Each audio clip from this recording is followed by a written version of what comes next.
Hi friends, welcome to our channel. நம்ம சேனலில் TNPSC ரிலேட்டடாக மேக்ஸில் நம்பர் சிஸ்டத்தில் என்னென்ன கான்செப்ட்ஸாக நம்ம மனப்பாடம் பண்ணணுமோ அதை நம்ம ஹெட்டிங் வைஸாக ஒரு 6 ஹெட்டிங் கொடுக்க போகிறோம். அதில் இன்றைக்கி 3வது ஹெட்டிங் பார்த்திங்கன்னா ப்ரைம் நம்பர்ஸ், அதாவது பகா எண்கள் அப்படின்னு சொல்லக்கூடியது. இதை நீங்கள் 100 அல்லது 110, ஸோ 110 வரைக்குமே நீங்கள் மனப்பாடம் பண்ணணும். 100 வரைக்கும் பண்ணிங்கன்னா போதும். 110 அதுக்கப்புறம் வர்றது ஈஸி தான். சரி, இதை நம்ம மனப்பாடம் பண்ணுறதுக்கான என்னென்ன வழிகள் இருக்குது ஈஸியாக, அது இல்லாமல் இதிலேருந்து என்னென்ன கொஷின்ஸ் கேட்கலாம் அப்படிங்கிறத நம்ம இந்த வீடியோவில் பார்த்துடலாம். சரி, ஃபஸ்ட்டு நீங்கள் இந்த மாதிரி ஒரு 4 கோடு போட்டு இந்த மாதிரி 4 பாக்ஸஸ் வர மாதிரி 100 வரைக்கும் பிரித்து வச்சுக்கணும். பிரித்து வச்சுக்கிட்டதுக்கு அப்புறம் இந்த ஃபஸ்ட்டு 10 வரைக்கும் இருக்கு இல்லையா, அதை தனி செட்டு. அடுத்தது 11லேருந்து 40 வரைக்கும் தனி செட்டு, 41லேருந்து 70 வரைக்கும் தனி செட்டு, 71லேருந்து 100 வரைக்கும் தனி செட்டு. இந்த மாதிரி 4ஆக பிரித்து தான் நீங்கள் மனப்பாடம் பண்ண போகிறீங்க. சரி, இந்த 1 மட்டும் தனி செட் அப்படின்னு சொல்கிறோம் இல்லையா, இதில் நீங்கள் 1 அப்படிங்கிறது நம்பர் ஃபஸ்ட்லேருந்து ஆரம்பிக்கும். ஆனால் அந்த 1ங்கிறது பகு எண்ணும் அல்ல, பகா எண்ணும் அல்ல. ஏன் அப்படின்னு சொன்னீங்கன்னா, பகா எண்ணுக்கு என்ன டெஃபினிஷன், அதாவது ஒன்னாலையும் தன்னாலையும் மட்டும் வகுப்படக்கூடிய ஒரு எண்ணை தான் நம்ம பகா எண்ணுன்னு சொல்லுவோம்.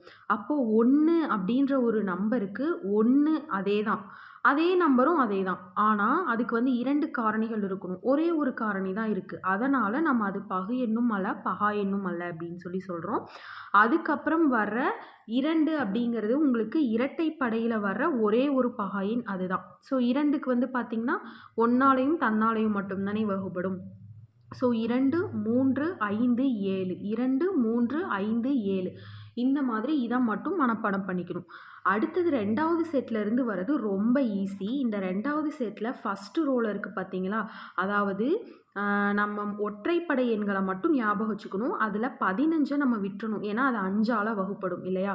அப்போ 15 விட்டுட்டு மீதி 4 ஒற்றை எண்களையும் போடணும். 11, 13, 17, 19. அடுத்த ரோ வரும்போது ஃபஸ்ட்டு பாக்ஸை விட்டுட்டு 23, இன்னொரு பாக்ஸை விட்டுட்டு 29. அடுத்த ரோவில் ஃபஸ்ட்டு ஃபில் பண்ணிவிட்டு அடுத்தது கேப் விட்டு அடுத்தது ஃபில் பண்ணிவிட்டு அடுத்தது கேப். உங்களுக்கு புரியுதா? ஃபஸ்ட்டு எல்லாத்தையுமே ஃபில் பண்ணுறீங்க. 2வது ரோவில் ஃபஸ்ட்டு பாக்ஸ் ஃபில் பண்ணாமல் 1 விட்ட பாக்ஸ் ஃபில் பண்ணுறீங்க. அதுக்கு அடுத்து ஃபஸ்ட்டு ஃபில் பண்ணிவிட்டு அதுக்கப்புறம் கேப் விடுறீங்க. ஸோ 23, 29, 31, 37. அடுத்த 3rd செட்டு இதே மாதிரி எல்லாத்தையுமே ஃபில் பண்ணுறீங்க.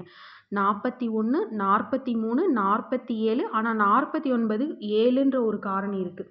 ஸோ நமக்கே தெரியும் 7, 49. அப்போ அதை மட்டும் விட்டுணும். அதே மாதிரி இங்கே செகண்ட் ரோவில் என்ன பண்ணோம், ஃபஸ்ட்டு விட்டுட்டு அடுத்தது, ஃபஸ்ட்டு விட்டுட்டு அடுத்தது பண்ணோமா, அப்போ 53, 59. அடுத்தது ஃபஸ்ட்டு ஃபில் பண்ணணும், 61, கேப் விட்டுட்டு 67. இந்த 3 ஒரு செட். அடுத்தது திரும்பவும் இந்த பாக்ஸ் எல்லாத்தையும் ஃபில் பண்ணணும். 71, 73.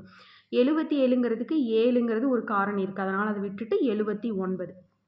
அடுத்தது ஃபஸ்ட்டு ஒரு பாக்ஸ் விட்டுட்டு 89, 83, 89. இங்கே பார்த்திங்கன்னா 91 ஃபில் பண்ணக்கூடாது, அதுக்கும் காரணிகள் இருக்குது. ஸோ 97 மட்டும்தான் இதுக்கு காரணி. இதில் வேறு என்ன இருக்குது அப்படின்னா, கொஷின் கேட்பாங்க அப்படின்னா உங்களுக்கு 50 வரைக்கும் இருக்க பகா எண்கள் எத்தனைன்னு கேட்கலாம். இல்லை 11ல் இருந்து 60 வரைக்கும் இருக்க பகா எண்கள் எத்தனைன்னு இதிலேருந்து மாற்றி மாற்றி கேட்கலாம். இதை மனப்பாடம் பண்ணிட்டீங்க அப்படின்னாலே நீங்கள் எண்ணி எழுதிக்கலாம். இதில் மேக்ஸிமம் கேட்குற கொஷின் என்னென்னா, 50 வரைக்கும் இருக்கக்கூடிய பகா எண்கள் எத்தனைனா 15. அதுக்கப்புறம் 60 to 100 வரைக்கும் இருக்கக்கூடிய பகா எண்கள் எத்தனைனா 10. அப்போது மொத்தமாக 100 வரைக்கும் இருக்கக்கூடிய பகா எண்கள் அப்படின்னு உங்களுக்கு கேட்டுட்டாங்க அப்படின்னா இது நீங்கள் 25 அப்படிங்கிறத சொல்லணும். சரி, வேறு என்ன கேட்கலாம் அப்படின்னா, பகா எண்களில் நம்ம இதில் ரவுண்ட் பண்ணிட்டு பாருங்கள். அடுத்தது 100க்கு மேலே 101, 103, 107, 109. இது நம்ம 11, 13, 17, 19 போட்ட மாதிரி. இதில் ஒரு 3 நம்பருக்கு நம்ம ரவுண்ட் போட்டிருக்கோம் இல்லையா. ஸோ அதுக்கு என்ன கொஷின் கேட்கலான்னா, பகா எண்களில் வரக்கூடிய மிகச்சிறிய எண்ணும் இதுதான், ஒரே ஒரு இரட்டை எண் தான் வரும். 2 தவிர பகா எண்ணில் வேறு எந்த இரட்டை எண்ணுமே வராது. அது என்ன அப்படின்னா ஒரே ஒரு இரட்டை எண் அப்படிங்கிறது 2 அப்படிங்கிறோம்.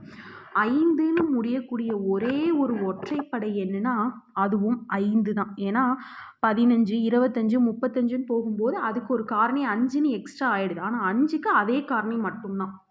அப்போ 5 என முடியக்கூடிய ஒரே ஒரு ஒற்றைப்படை எண் 5. அடுத்தது 3 இலக்கத்துல மிகச்சிறிய பகா எண் எதுனா 101. ஆமா, 3 இலக்கத்துல அதுதானே மிகச்சிறியது. ஸோ இத வந்து நீங்க அப்படியே மனப்பாடம் பண்ணிக்கோங்க. ரொம்ப யூஸ்ஃபுல்லா இருக்கும். இது வந்து 3rd வீடியோ. இதுக்கு முன்னாடி வர்க்க எண், கன எண் பார்த்துட்டோம். இப்போ பகா எண். இன்னும் ஒரு 3 வீடியோ பேசிக்ஸ் பார்த்துட்டோம் அப்படின்னா நம்ம உள்ள போயிடலாம் சாப்டருக்குள்ள. ஓகே ஃப்ரெண்ட்ஸ், நம்மளோட சேனலை சப்ஸ்கிரைப் பண்ணிக்கோங்க. உங்கள் டிஎன்பிஎஸ்சி படிக்கிற மேக்ஸ் கொஞ்சம் வராத ஃப்ரெண்ட்ஸுக்கு இதை ஷேர் பண்ணி விடுங்க. இது மட்டும் இல்லாமல் நிறைய வீடியோஸ் நம்ம வந்து போட போகிறோம். பாய்.